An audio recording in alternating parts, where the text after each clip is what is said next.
deeply troubled that the FBI conducted a search warrant in the home of a former president of the United States of America. It never happened before. And last week and again this week, I called on Attorney General Merrick Garland, as Senator Grassley has done, to bring forward the information to the American people to explain why this was necessary. What's up, everybody? Major Retired Richard Ojeda here, and Pence is back to licking boots. This guy's so scummy, it's ridiculous. Trump treated him like a punching bag his whole presidency, and especially after Pence didn't manage to help him overturn the 2020 election results. And yet Pence comes crawling right back to him regardless. This unprecedented action by the Attorney General and the FBI merits unprecedented transparency. The American people have a right to know why it was necessary to execute a search warrant at the home of a former president of the United States. And I'm going to continue, and I know Senator Grassley, in his role as ranking member of the Judiciary Committee, is going to continue to demand answers from Attorney General Garland and from the Justice Department.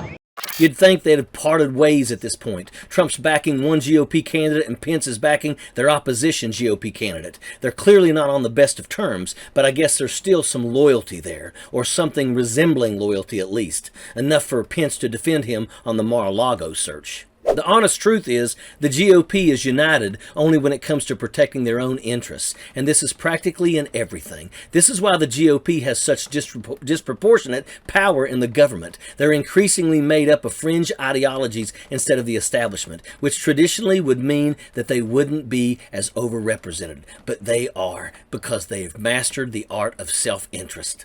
They work only for themselves. They cover for each other's wrongdoings. And Pence will always support Trump on the final word because he knows that if Trump goes down, he'll go down too. It's only a matter of time. Pence is scared that if the FBI searches Trump, they'll search him. Yet Pence shouldn't have anything to fear if he hasn't committed any crimes. But that's the golden question, isn't it? They're all criminals and crooks at this point. That's how the whole GOP is. That's why even critics or former opponents of Trump have all neatly settled down and silenced themselves. They know it's not in their own self-interest to speak out against him. If they want to win their Republican primaries and stay in power, they have to be quiet. If they want to keep their crimes under wrap, they have to work together.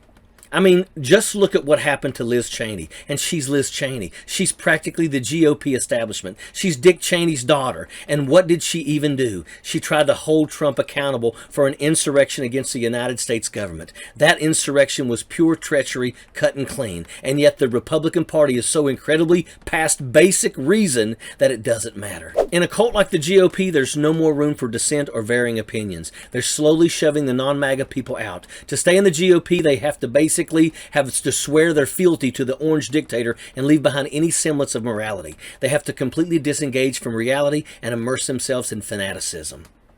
It's truly disturbing to watch such a large portion of our government behave like this. It's fascist behavior, the same thing that put Hitler in power, and these people just keep ramping up the mad devotion that they have to their leader. If we don't defeat the GOP, that's the end for America, and that's a fact. Sappers clear the way, airborne all the way.